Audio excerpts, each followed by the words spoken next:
This podcast is brought to you by Most Valuable Podcasts, leading the league in podcasting entertainment.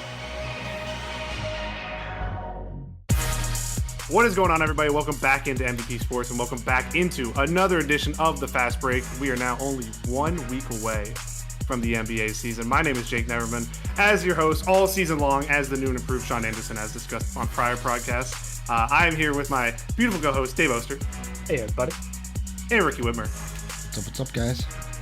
And today we will be discussing the center ranking for starting centers going into this NBA season. Disclaimer, as always, preseason has started now. There's some fluid situations with starting lineups, we'll say. We'll say fluid. So we went again with our best assumptions and our best guesses based on what we've seen so far in preseason. Like, we made the adjustment to the Laker lineup. They went with Rui and AD in the 4-5. We made that adjustment. The Grizzlies, was it the Grizzlies? No. Who was the team that we were? Pelicans. Pelicans were the team. Pellies. Yeah, Pelicans were the team we were unsure on, so we stuck with Tice at center for now, even though they did discuss Herb Jones at center. We'll talk about that in our rankings. And yeah, a little housekeeping before we get going. Down below in the description, please join the Discord. It is free to join, and we have topics for everything. So even if you aren't a basketball fan, football, wrestling, baseball, whatever, playoffs going on right now. The Yankee game is playing right now, so if you see me do a little fist bump during the video, that's probably why. Let's go! But please check that out down below. Free again to join. Also down below, the Patreon. You can watch us record live like we are right now. We are live on Patreon. This recording will go live later in the week, but you can watch it right now if you do join the Patreon. And then there will also be some exclusive content throughout the season from us. I'm sure when draft season gets going, Dave and I will have some stuff on there. It'll be, again, fluid as the Pelicans starting lineup. It's fluid. Anything you guys want to say before we get going? Or are we good? No, I can't wait to dive into the centers. Down to the final position.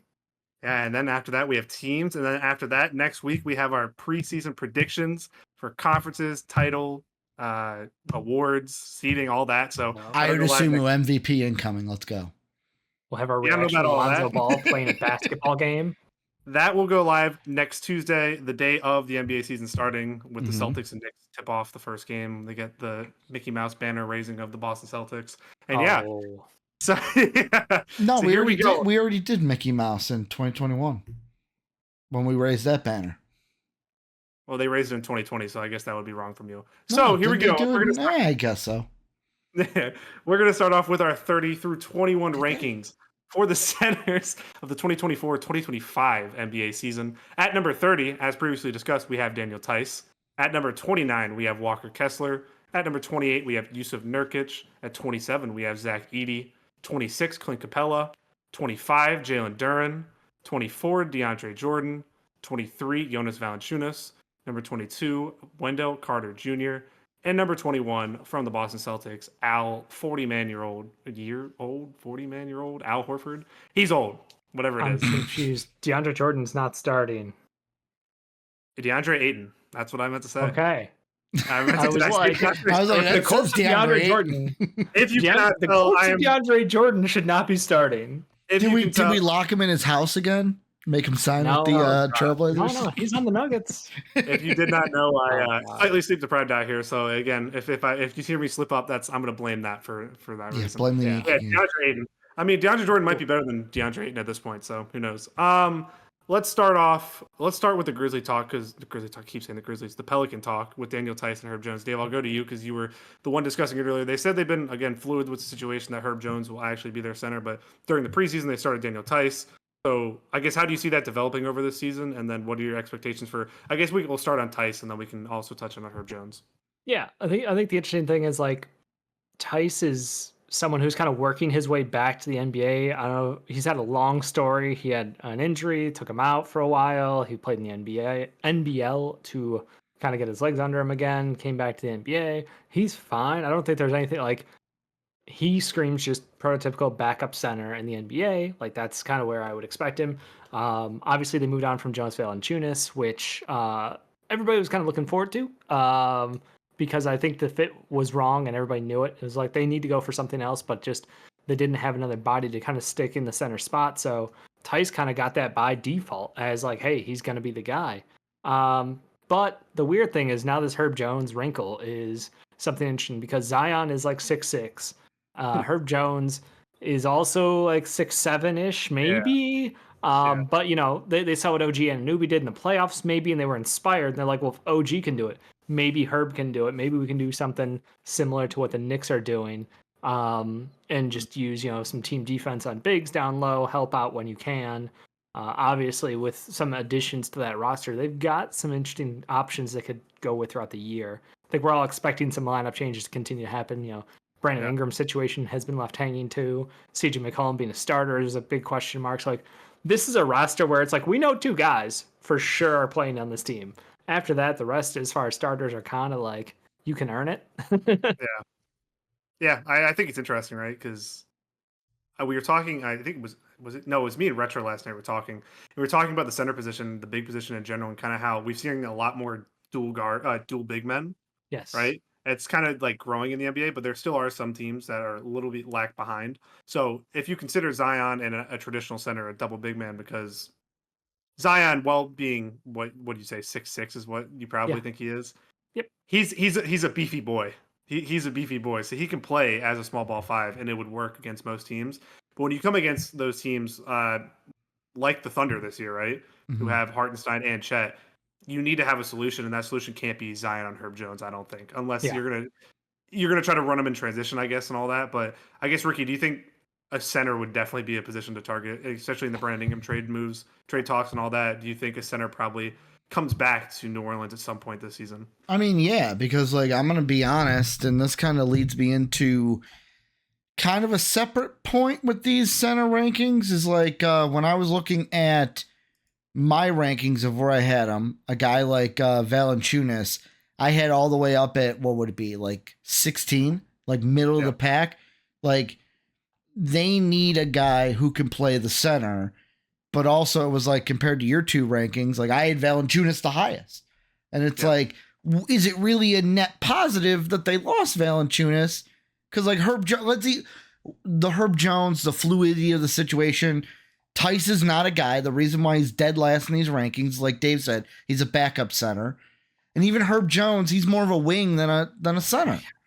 We're just going to go out there and put a wing out there and just say, go play center? Correct. I was going to say, the Jonas Valanciunas point, I've been pretty, well documented that Jonas Valanciunas is one of my favorite players in the NBA, one of the most underrated players. But you kind of saw last season the reason they let him walk, and he got the 3-year deal from Washington and all that. Yeah. He definitely lost a step. He definitely is not he wasn't very mobile to begin with. Yes, but he is better than Daniel Tice or Herb Jones at the center position. Definitely better than Danny Tice, but the money that he got in Washington was probably way too much to the New Orleans, because they're already trying to cut salary. They don't want to pay Brandon Ingram. They have CJ already. They just got DeJounte's money. They paid Zion. Herb's gonna have to get paid. Trey Murphy's gonna have to get paid. They already shipped off Dyson Daniels because they were gonna have to pay him most likely. So that they scream to me of a team that's gonna be a salary cut team either at this deadline or in the offseason, right? No, you're spot on, and I think contractually is everywhere they're going with this. But also the Herb Jones thing is spacing.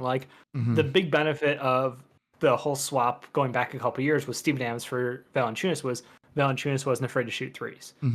He did so at a respectable volume, but not necessarily the greatest percentages every year. That kind of varied pretty wildly. But then as this team kind of saw success with Zion and running,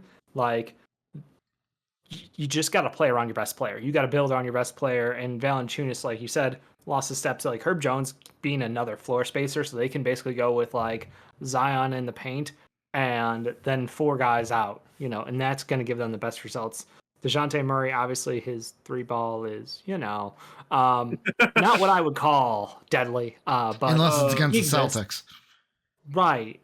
And even then, his clutch numbers are hilariously bad, but it's just high value maybe. So I think there's a lot of basketball normalities being challenged here in the Pelicans roster building and the choices they're going to make around this roster. So I'm very excited because I think everyone wants to see Trey Murphy kind of emerge as basically that next big wing. And everyone's yeah, but Brandon Ingram's in the way. It's Brandon Ingram's a great player, but unfortunately, Brandon Ingram does not fit what they want on this team. He's good, but because of the cap situation with multiple tiers now, it's look, I don't want to pay Brandon Ingram $50 million. I don't know that anyone wants to pay Brandon Ingram $50 million. Clearly not. So, I mean, I think the weird thing now is like, cool, they're gonna rock with this lineup to start the year. They're still an incredibly talented team, but like whether it's Herb Jones or Daniel Tice, I don't think either one's gonna play more than like I don't expect Tice to get more than 25 minutes a night. I Let's was say gonna say, generously 25 minutes a night. It's just gonna be a rolling, group at center basically for them switching off, and they'll do their best to cover. But honestly, the team's just gonna try to outscore people. So.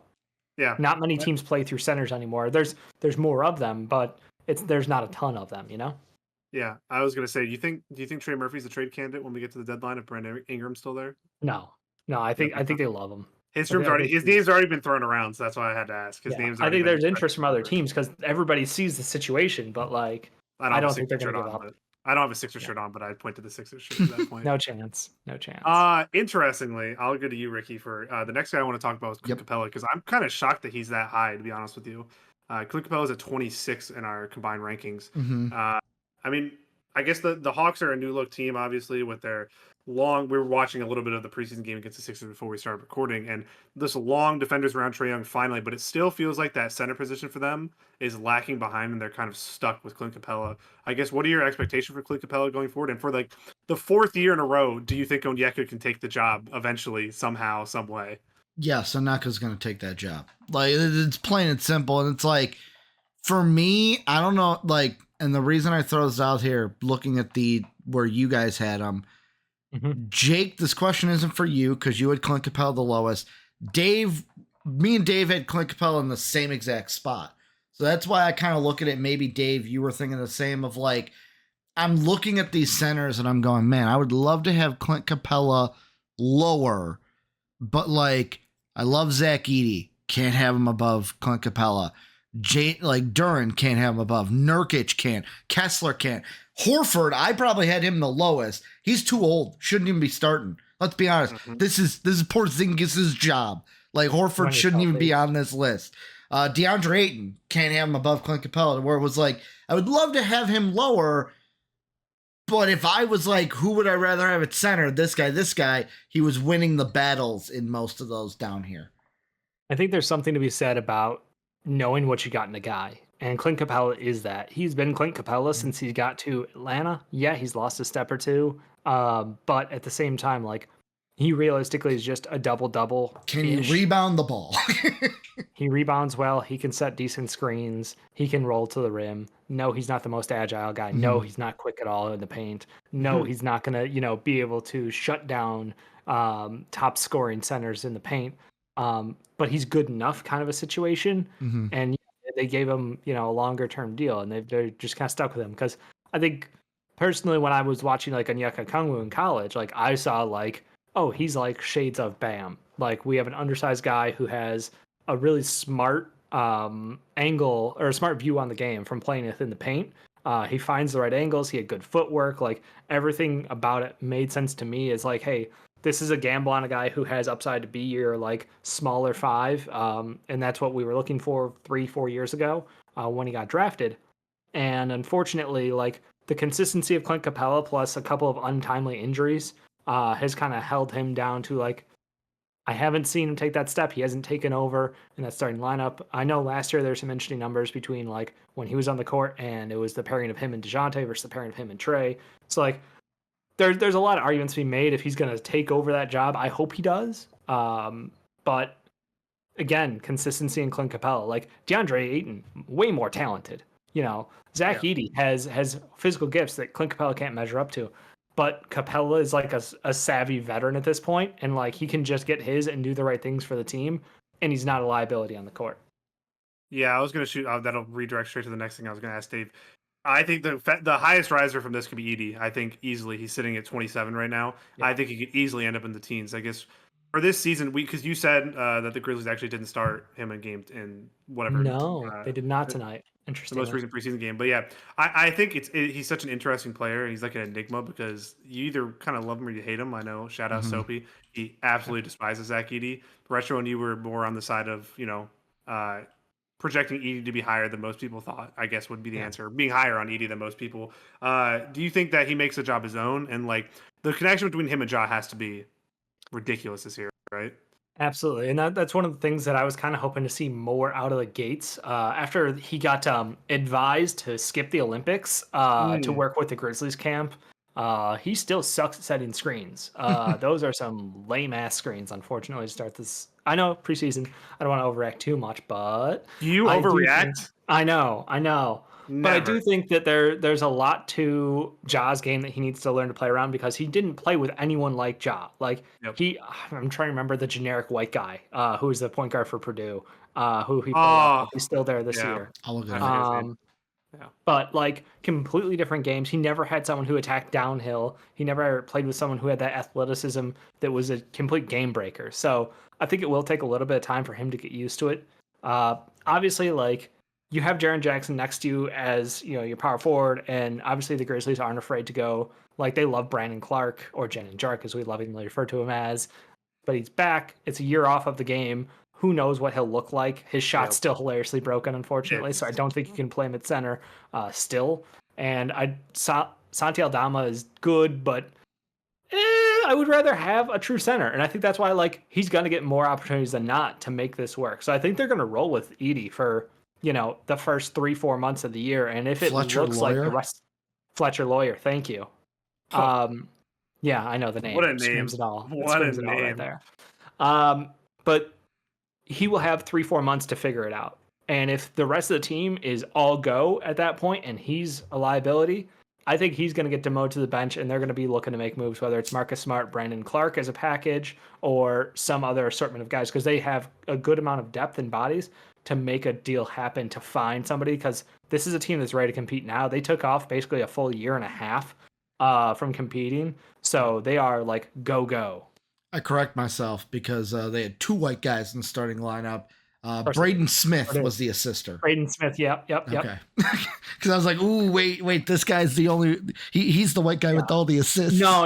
I think the worst part was watching the tournament because neither one of those guys could create their own shot to save their lives. I mean, Fletcher Lawyer in the championship game went 0-5. Yeah, they put up all-time shooting numbers. 4-12. Absolutely murdered when it came to the tournament because it's like, oh no, they're making somebody other than Zach Edey do it. Yeah, but Zach Edey, 37 points, 15 of 25.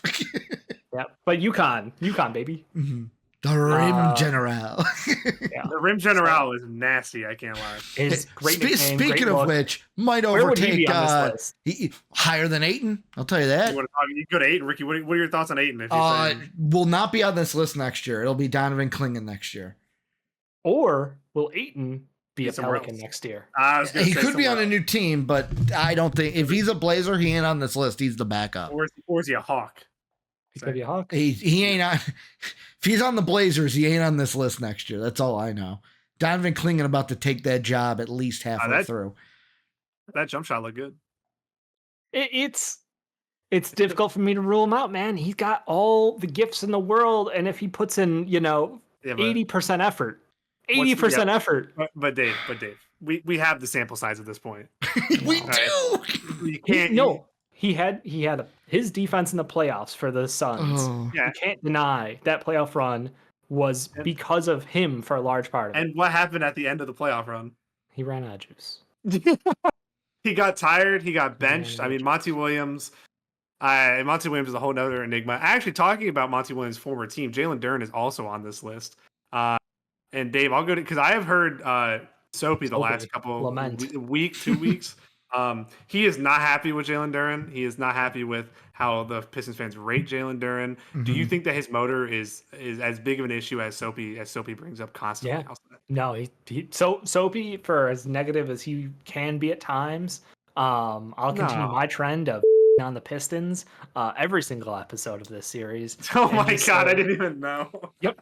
Thank you for giving me this platform. No, I mean he literally just can't give a fuck enough to play defense. Yeah, I know. 19 minutes in, it's a new record.